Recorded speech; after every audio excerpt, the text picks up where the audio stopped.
Assalamualaikum warahmatullahi wabarakatuh. Saya di sini akan menjelaskan tentang hari kiamat. Sebelum saya menjelaskan hari kiamat, saya akan memperkenalkan diri. Nama saya Dina Amelia, kelas 12 UTKP. Saya di sini akan menjelaskan tentang hari kiamat. Hari kiamat adalah hari kehancuran alam semesta beserta segala kehidupannya yang berada di alam semesta, serta dibangkitkannya orang yang sudah meninggal untuk dihisab amal ibadah dan perbuatannya. Seperti yang kita ketahui, hari kiamat merupakan salah satu rukun iman yang sudah sepatutnya diimani oleh kaum muslim. Hari di mana semua kehidupan makhluk ciptaan Allah Subhanahu wa taala akan berakhir. Sudah pasti akan terjadi jenis kiamat beserta tanda-tandanya, yaitu pada dasarnya kiamat itu digolongkan menjadi dua jenis, yaitu kiamat kecil yaitu disebut sugro, dan kiamat kubro yaitu disebut dengan kiamat besar. Didasarkan atas kejadian seperti yang dijelaskan di bawah ini, hari kiamat sugro pada kehidupan sehari-hari mungkin kita pernah terlibat bencana kiamat sugro, namun kejadian ini seringkali tidak dianggap serius sehingga banyak yang tidak menyadarinya. Akan tetapi, kejadian ini merupakan peringatan yang telah diberikan Allah Subhanahu wa taala kepada manusia agar manusia bertaubat dan kembali ke jalan yang benar. Allahumma sholli ala Muhammad. Contoh tanda-tandanya, bencana alam. Bumi merupakan tempat tinggal yang sangat nyaman bagi manusia, namun Allah juga dapat memberikan petunjuk kepada manusia dengan perantara bumi, tanah longsor, meletusnya gunung berapi, gempa bumi, tsunami, badai, wabah penyakit, dan lain sebagainya. Dan yang kedua yaitu hari kiamat besar, disebut juga kubro. Kiamat kubro adalah hari di mana seluruh kehidupan makhluk yang ada di dalam semesta berakhir. Tak ada manusia yang tahu pasti kapan kiamat kubro akan terjadi, meskipun menggunakan teknologi yang canggih. Tanda-tanda kiamat kubro. Selain itu, terdapat tanda-tanda kecil sebelum kiamat besar terjadi, yang diantaranya adalah munculnya hari Nabi Muhammad SAW dan wafatnya.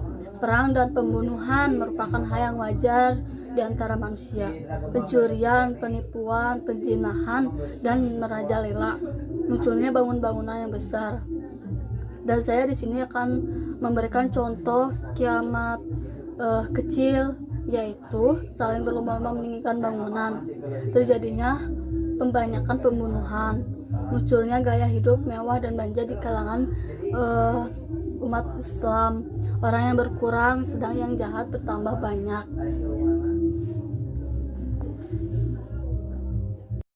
Hari kiamat akan pernah habis dibahas karena mengundang rasa penasaran. Bahkan fenomena alam yang kerap terjadi selalu dikaitkan dengan akhir tersebut, serta sebagian orang ada yang mengaitkannya dengan ahli dan ayat-ayat Al-Quran yang membahas tentang kejadian itu. Apakah tanda-tanda akan terjadinya kiamat? Pada hadis di atas sudah terjadi. Jawabannya sudah terjadi. Mengapa belum terjadi kiamat? Karena masih ada tanda-tanda lainnya yang harus terjadi, sebagaimana dijelaskan dalam surat Al-A'raf ayat 187, yang artinya mereka menanyakan kepadamu tentang hari kiamat. Biarlah terjadinya, katakanlah sesungguhnya pengetahuan tentang hari kiamat itu adalah pada sisi Tuhanmu. Tuhan seorang pun yang dapat menjelaskan waktu kedatangannya selain Dia.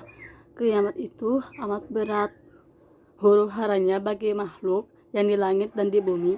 Kiamat itu tidak akan datang kepadamu melainkan dengan tiba-tiba. Mereka bertanya kepadamu seakan-akan kamu benar-benar mengetahui. Katakanlah, sesungguhnya pengetahuan tentang hari kiamat itu adalah di sisi Allah, tetapi kebanyakan manusia tidak mengetahui. Selain itu, banyak dalil dan ayat-ayat Al-Quran lainnya yang menggambarkan serta menjelaskan tentang hari kiamat, antara lain sebagai berikut. Tentang hari kiamat, Al-Bukhari meriwayatkan dari Siddiq berkata, aku pernah berkata, Abdullah dan Abu Musa keduanya berkata, Nabi Muhammad SAW bersabda yang artinya, sesungguhnya menjelang datangnya hari kiamat, ada beberapa di mana kebodohan turunnya dan ilmunya berkurang atau dihilangkan. Datangnya kebodohan dan hilangnya itu menjelang hari kiamat dijelaskan dengan dalam riwayat hadis tersebut. Terlebih sebelumnya kiamat tiba-tiba orang-orang yang soleh, berakhlak, serta berilmu dan wafatnya karena mereka tidak akan merasakan pedihnya pada hari itu. Hari kiamat di dalam Al-Quran setelah penipuan sangkala, maka terjadilah peristiwa-peristiwa mengerikan yang benar-benar belum pernah terjadi sebelumnya. Peristiwa tersebut telah disebutkan di dalam Al-Quran dengan berulang dan sangat detail. Seorang muslim yang berupaya membaca Al-Quran mengadapuri ayat-ayat pasti akan mendapatkannya secara jelas dan gelombang. Nama-nama hari kiamat, sungguh banyak nama-nama hari kiamat yang disebutkan oleh Allah Subhanahu wa taala di dalamnya Al-Quran, diantaranya sebagai berikut. Yaumuddin, hari pembalasan. Setiap amalan manusia yang dilakukan di dunia pada hari itu akan dibalas dengan balasan yang seadil-adilnya. Yang kedua yaitu al-yaumul akhir, hari yang terakhir. Hari terakhir yang tidak ada lagi kehidupan dunia setelahnya. Yang ketiga yaitu yaumul qiyamah, hari penegakan, yaitu hari dibangkitkannya manusia dari kuburnya untuk ditegakkan kepada mereka balasan bagi amal perbuatan mereka yang telah dilakukan. Yang keempat yaitu al-sya'as, waktu, karena kedatangannya secara tiba-tiba pada waktu yang telah ditentukan. Yang kelima yaumul hasrah, hari penyelesaian, yaitu orang-orang yang selama di dunia telah mempergunakan waktunya untuk berbuat kejelekan.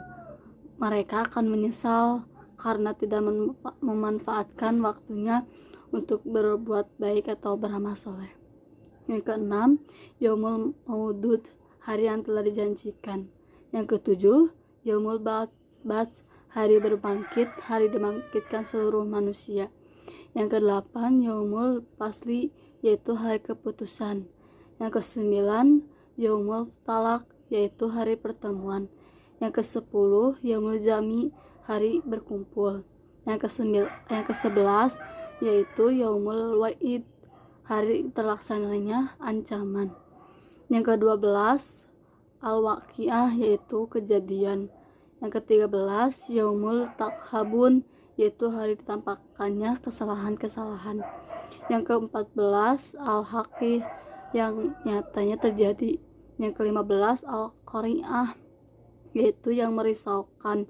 Yang ke-16 yaitu al-tamatul kubro, yaitu malapetaka besar.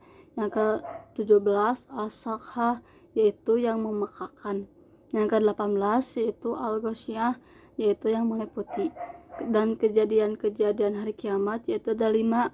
Yang pertama matahari digulung. Yang kedua langit terbelah dan bintang-bintang jatuh berserakan. Yang ketiga gunung-gunung berterbangan dan bumi diratakan. Yang keempat yaitu seluruh manusia dibangkitkan dari kuburnya. Yang ke-15 yaitu harta-harta dibangkitkannya tidak dipedulikan. Sekian dari saya, mohon maaf bila ada kesalahan. Wassalamualaikum warahmatullahi wabarakatuh.